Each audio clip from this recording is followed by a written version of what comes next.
Hello everyone, welcome in management team. हामी चाहिँ 2077 को ब्याक पेपर क्वेशन गर्न गइरहेको छौं।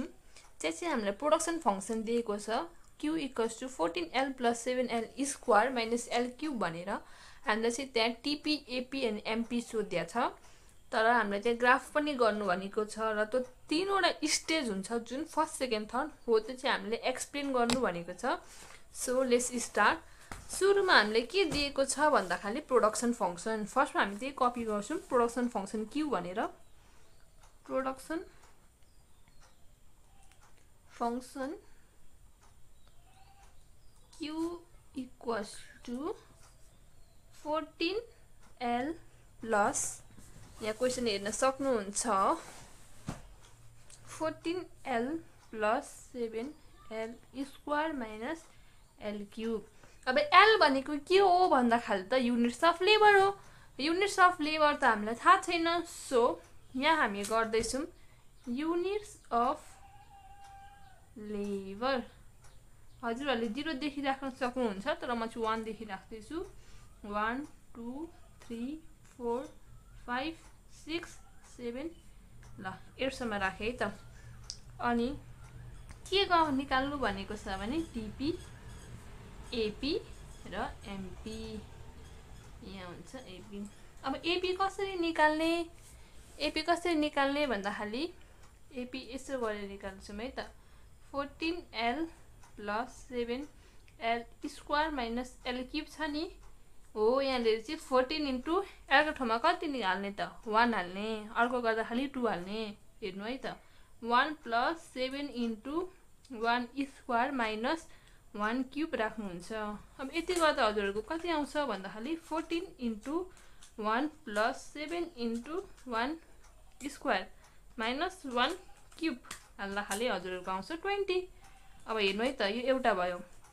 अब सेकेन्डमा निकाल्नु भयो भने 14 * 2 + 7 * 2 स्क्वायर - 2 क्यूब हुन्छ।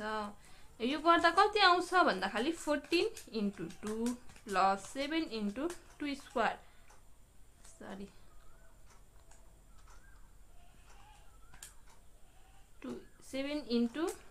2 स्क्वायर - 2 क्यूब हुन्छ है त। यो निकाल्दा खाली 48। यो चाहिँ हामीले राख्नु पर्ने हुन्छ टीपी। टीपी को ठाउँमा 20 48 अर्को निकाल्दा खाली आउँछ 78 अर्को निकाल्दा आउँछ 104 अर्को आउँछ 120 अर्को आउँछ 120 र 98। यहाँ देखि तपाईहरुको बढ्दै बढ्दै आइरहेको ठाउँमा यहाँ घट्यो नि हो। यहाँ देखि तल चाहिँ हजुरहरुले नगर्दा पनि हुन्छ। अब एपी एपी कसरी निकालिन्छ भन्दा खाली टीपी / लेबर यो l मानिन्छ है त। टीपी / l यहाँ हेर्ने है त। एपी = टीपी / l यो हुन्छ 20/1। यसरी निकाल्दा खाली 20 नै बस्यो है त। यो 20 बस्यो अर्को 24 हुन्छ अर्को हुन्छ 26 फेरि हुन्छ 26 अर्को हुन्छ 24 अर्को हुन्छ 20 र यो हुन्छ 14। अब एमपी भनेको चाहिँ कसरी निकालिन्छ भन्दा खाली डिफरेन्ट अफ टीपी। अब यो 20 को त फर्स्टमा 20 नै बस्यो 20 48 - 20 कति भयो 28। यसरी राख्दै जानु भयो भने हजुरहरुको आउँछ एमपी। डिफरेन्ट अफ टीपी भनेकै हाम्रो भ्यालु हुन्छ एमपी। यो लास्टमा आउँछ -2। अब हामीले चाहिँ के सोधेको छ भने तीनवटा स्टेज भनेको छ नि हो। त्यो स्टेज चाहिँ अब हामीले यहाँ गर्नुपर्ने हुन्छ है त। यो भनेको स्टेज 1 मा भयो। यो चाहिँ कसरी स्टेज 1 भयो भन्दा खाली यति चाहिँ बढिरहेको छ नि त एमपी बढिरहेको छ मलाई हामी स्टेज 1 भनिम। यो घटेको देखि 0 सम्मलाई भनिम स्टेज 2 है। अनि यो माइनसमा आएकोलाई चाहिँ हामी भन्छौं स्टेज 3। बुझ्नुभयो नि। अब हामीले यसलाई ग्राफमा कसरी प्रेजेन्ट गर्छौं भन्दा खाली हजुरहरुले स्केलले ग्राफमा प्रेजेन्ट गर्नु हुन्छ। मैले चाहिँ हल्का अहिले स्केल लिन्छु। सो अब हामीले राख्दै जाम।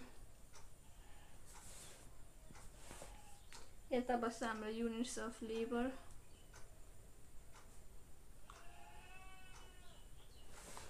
युनिट्स अफ लेबर यो भयो हाम्रो यसरी राख्ने है त टीपी एपी र एमपी भनेर।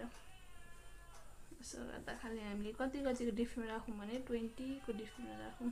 40 यो भयो 60 यो भयो 80 यो भयो 100 यो भयो 120 र अर्को भयो 140।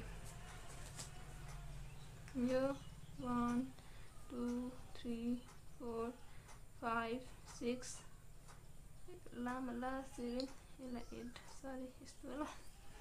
अब 1 मा हेर्ने 120 T1 20 यो भयो।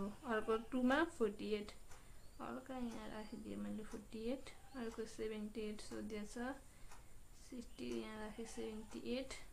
4 मा 104 छ थोरै मात्रै राखेँ। 5 मा छ 120 6 मा पनि 120 7 मा छ 98 98 भनेको हल्का यहाँ राख्दा हुन्छ। त्यसै हामीले यहाँ 0 देखि तान्ने हो है।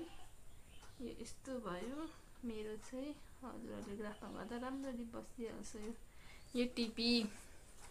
अब एपी पनि हेर्ने त्यसै नै 1 को यो सुरुमा 20 नै भयो। 2 को 24 यहाँ राख्नुस्।